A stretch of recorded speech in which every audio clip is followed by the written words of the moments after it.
Good morning, everyone, and good afternoon, wherever you are. My name is Sumit Ahuja, and thank you for inviting me to speak today at DASA Connect 2023. I couldn't be more excited to be here with this community of DASA experts and the community that it serves. It's truly a pleasure to be here amongst the experts. A few days ago, the DASA team came and said, "Hey, can you help us and present on product innovation and the culture of innovation?" And I thought that's going to be a slam dunk, especially because I've been doing this for a very long time in my career. And I thought it's not going to be that hard. But the more I looked at the audience, the more I looked at the experts, I thought that all of you can teach me better. And I began to think, how can I better serve all of you and spend the next 20, 25 minutes? And I decided that, the best way for me to move forward is to really focus on a couple of things.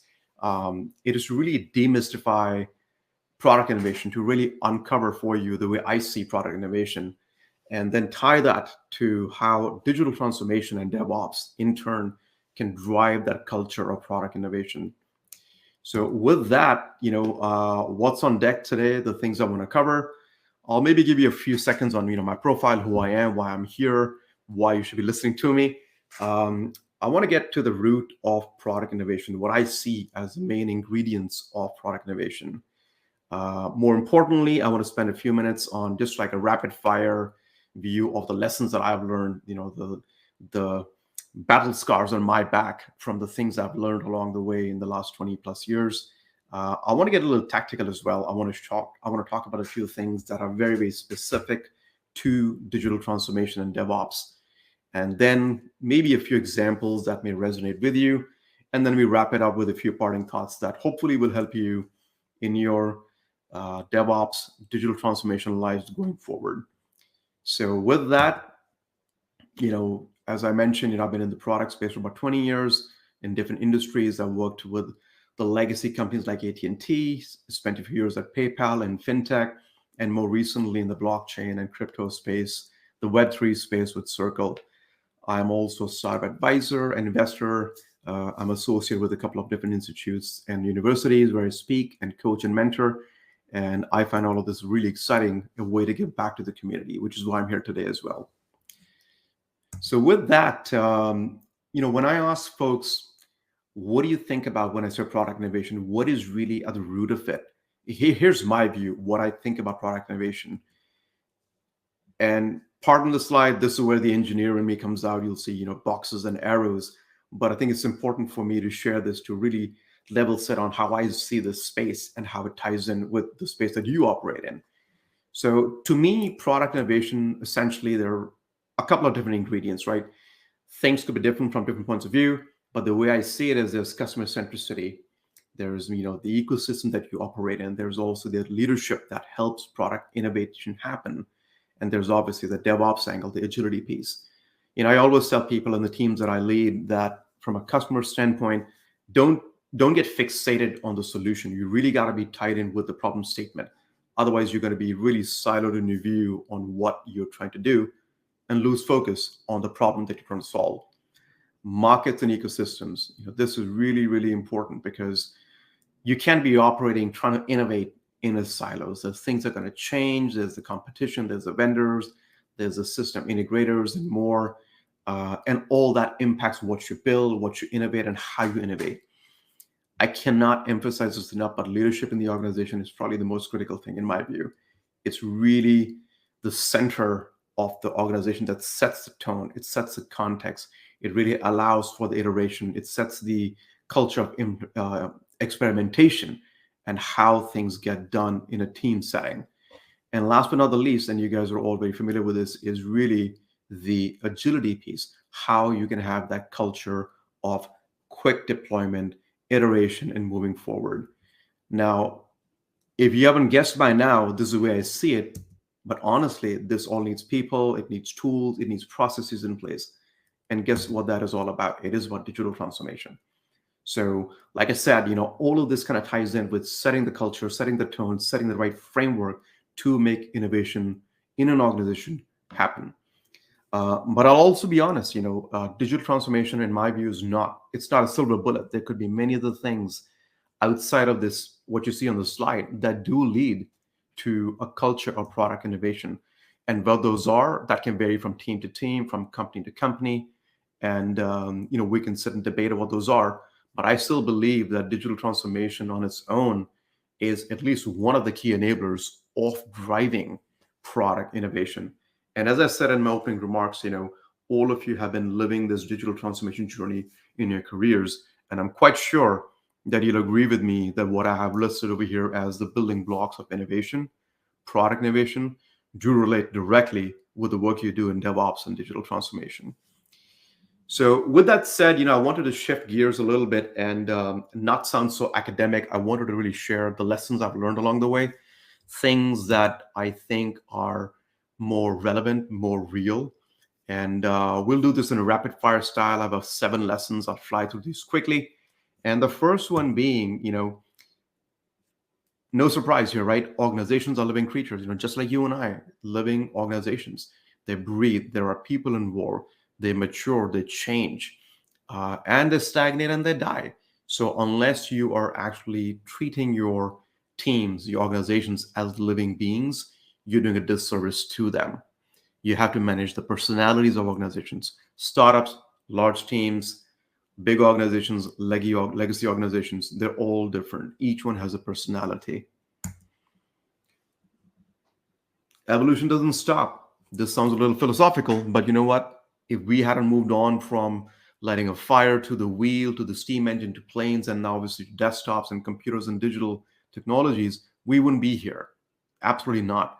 And if you think about the last few years, maybe the last 100, 200 years, it's all been about using technology to drive product innovation. So we're at our best when we innovate, when we change, when we grow. And obviously technology and digital transformation is an accelerator for that. It's a catalyst for that. I find this a lot. People confuse innovation with invention. Innovation is just a process to get to the end goal. Our goal should be to drive innovation, and what comes out of the other end of the pipe is really invention, but that really should not be the goal. So I always tell my teams that if you want a culture that's right, you got to focus on the process, on the innovation aspect, and what comes out of the other end is something that we can always, we can change. But innovation itself, the process, is something that we should be focused on. I love this piece. If you look around you, the speed of innovation, the speed at which the products are coming up from different parts of the world, it is just fascinating. I've been in product for about 20 plus years, different industries, and this is the part that excites me the most. You have smaller companies really coming out of Africa, Latin America, Europe, everywhere, that are really disrupting what the incumbents are doing. And the speed at which things are happening, the speed at which impact is being delivered is becoming phenomenal. So it's not just about the speed to market, but what do you do with that? You actually drive impact or not? So this is, I think, is something that really is important and something that digital transformation can really drive as well. This is something that I had a hard time getting my arms around, getting my brain wrapped up around. But the benefits of actually inventing something, there's a shelf life. There is a time frame around it. Things change, inventions can pass away. But if you can drive an organization to really have that muscle, the mental models to be innovative, the impact of that, the long-lasting impact of those processes and so on can be much more than you would get out of just pure inventions. And of course, you cannot control everything. Things are going to change around you, whether you like it or not, whether you can control them or not. But we as builders, we as innovators, we as the transformation agents, we need to keep moving on. We require to bring in stamina into an organization. We need to get the leadership to commit to the innovation. Otherwise, it's just going to wither away. So, right now, there's so many things happening in the economy, right? This company change strategy, the political landscape changes, regulations change. A lot of things can change.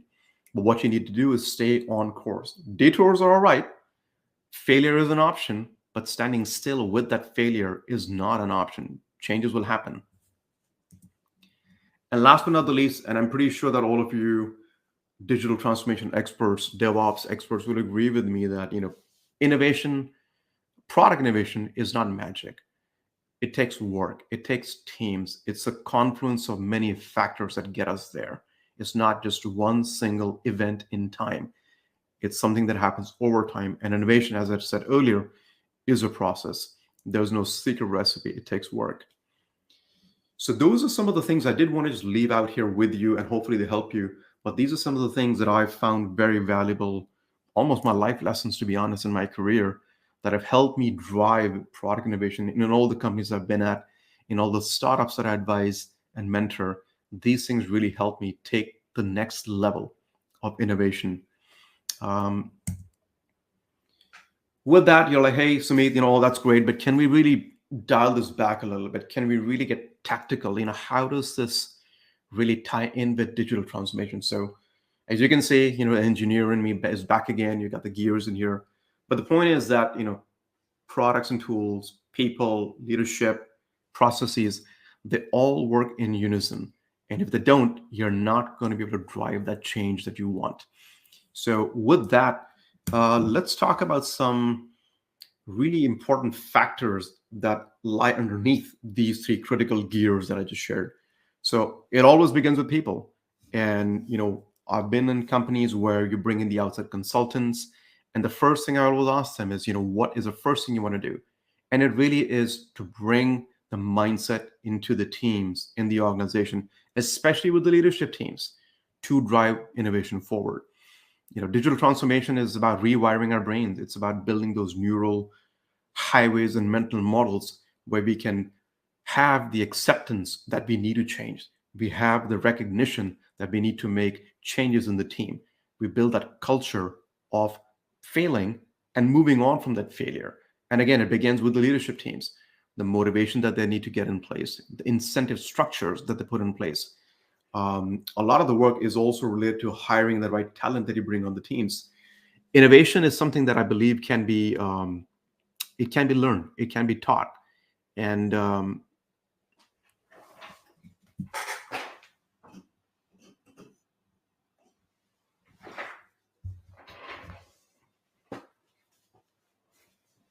going to rewind on the slide. I think the light was just way too bright, so hopefully this is better.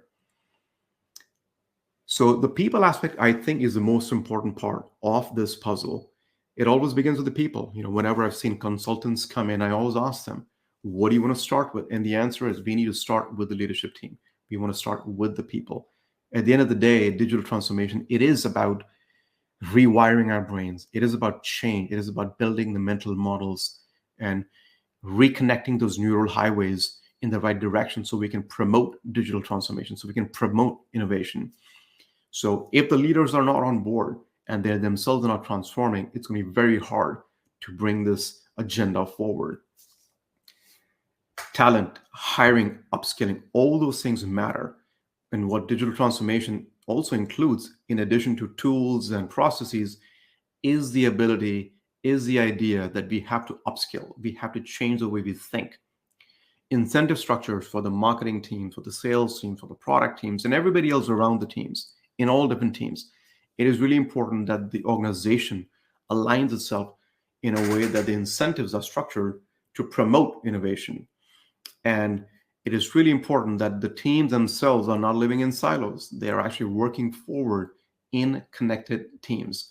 A great example I can give you from my background is things that I saw back at AT&T back in the day.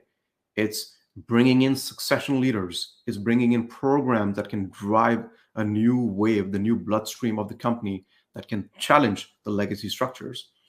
At PayPal, I was a part of the team that actually built our innovation lab, where employees came in every single day on their own will to sit down, whiteboard, grab a coffee, meet the teams, and move forward with their ideas that may or may not be tied to their jobs. But the idea was to really bring the entire company into this mindset that where you are, can innovate. And I also am pretty sure that at the time when we started this till about now, PayPal, for example, probably has about a couple of hundred patents that came out of that.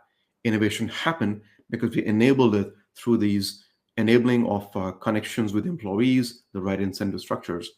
And last but not the least, in my most recent experience back at Circle, which is a blockchain and a crypto company pioneer, we brought in a Circle University idea.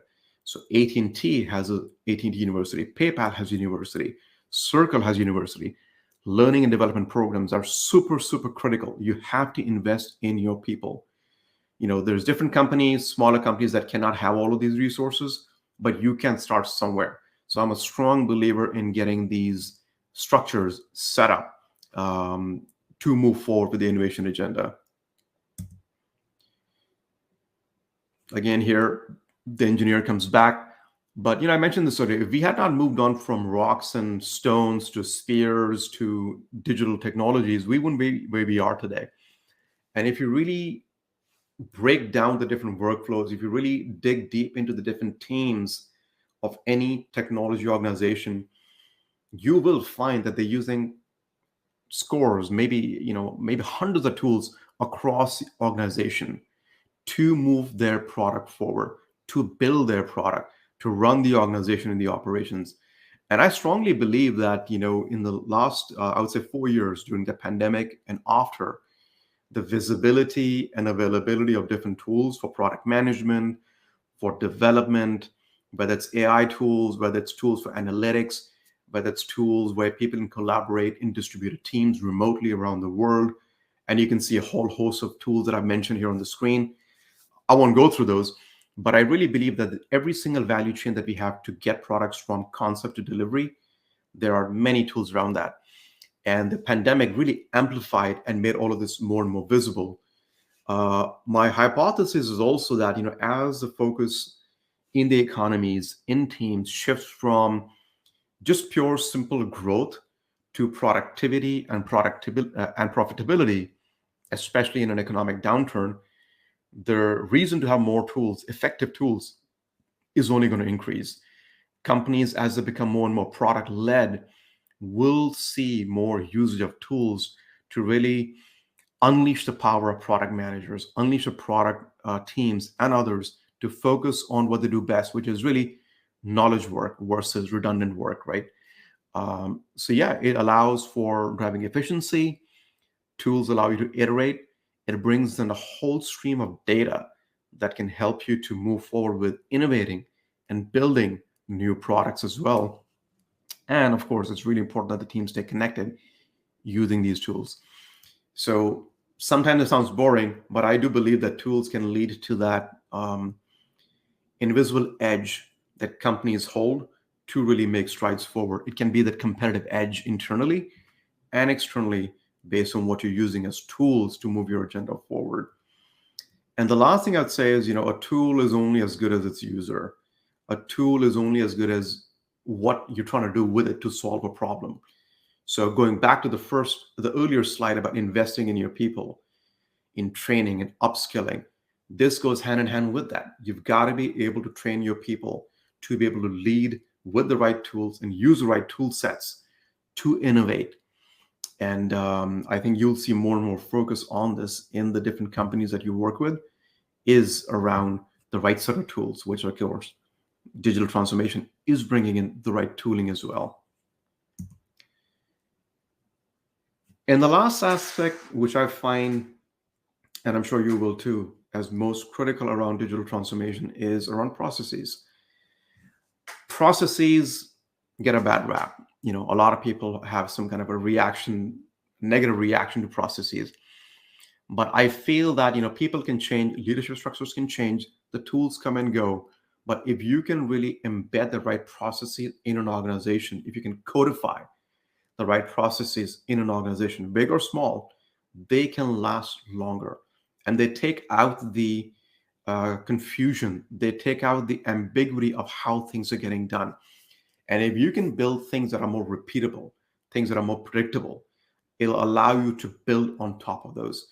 Product innovation is no different. A culture of product innovation requires some level of predictability.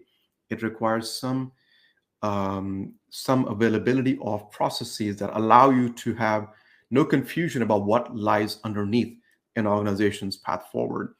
So there's thousands of processes out there.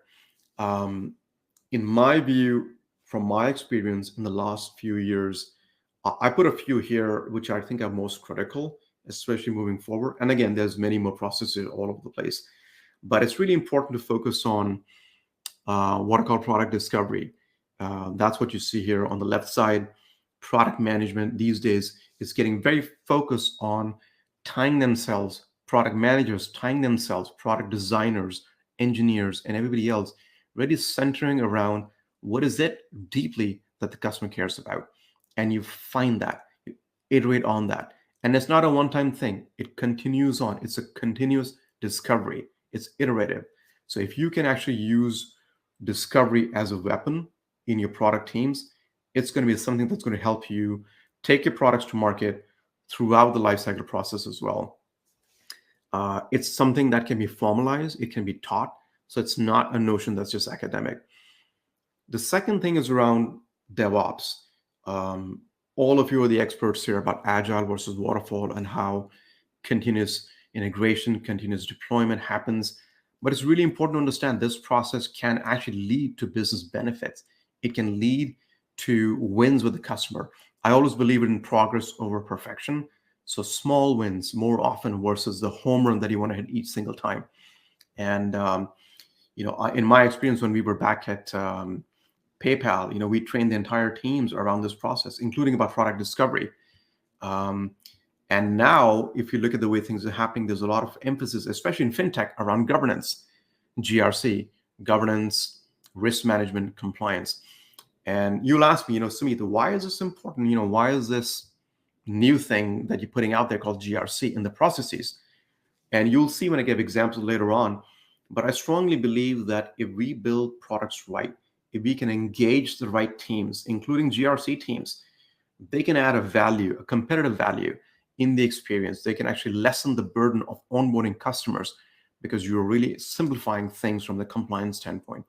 This is more and more important. And I also believe that you'll see more and more of this. And if you, as digital transformation experts, are not focused on this, I can almost guarantee you that GRC in the processes and tooling is going to become more and more important. And I've seen this live in the space that I operate in the crypto space, in the fintech space. It's critical that these GRC processes being built in to the product, into the experience, to really make sure that you are complying and you're following the right governing structures. And at the same time, you're managing the risk to the organization, which again, all leads to the ROI that you really want. So with that said, we're coming to the home stretch here. I always like to use real life examples that will allow me to, show you, not just tell you what I've seen in my experience and where I've been burnt in the past and where I've had success in the past in driving innovation as well. So from the most recent days, here's a few examples. I'm pretty sure you'll recognize these logos on the screen. The transformation that Microsoft has had in the last couple of years is just phenomenal. They adopted cloud, went all in, and the culture transformation has been phenomenal. IKEA went all digital. They had a 300% growth in their sales, in their online sales, just by going fully digital and marrying their online experience and bringing it to parity and beyond with the in-store presence. Nike, phenomenal results right now because they've gone all in on their online presence.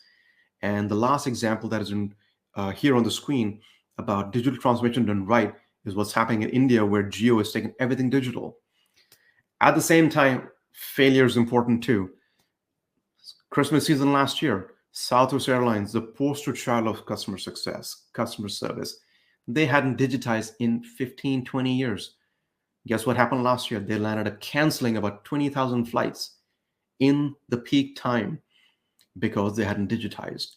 More recently, FTX, what a colossal, epic blunder. It's just epic proportions where trillions of dollars of asset value were lost by this company, what they did, where there was no GRC, no controls in place. And I would just urge you again that this is a focus area where digital transformation can bring in the right governance structures as well. So crypto is in a winter state right now, and a lot has to do with the lack of GRC processes in place. So just to bring this back home again, last few things. I've talked about how leadership makes a difference. I've talked about how processes should not be stifling. They should enable innovation. We've talked about tools that can really add value to how people operate. And the last thing I'll tell you is that, in my opinion, really focus on transforming and using digital transformation before you're forced to. So that's my parting thought for all of you is transform or help transformation before you're actually forced to. So thank you for your time. I hope you take some lessons from this. I've certainly learned from DASA, and I'm grateful to be here. And I wish you all your best in your digital transformation journey. Thank you.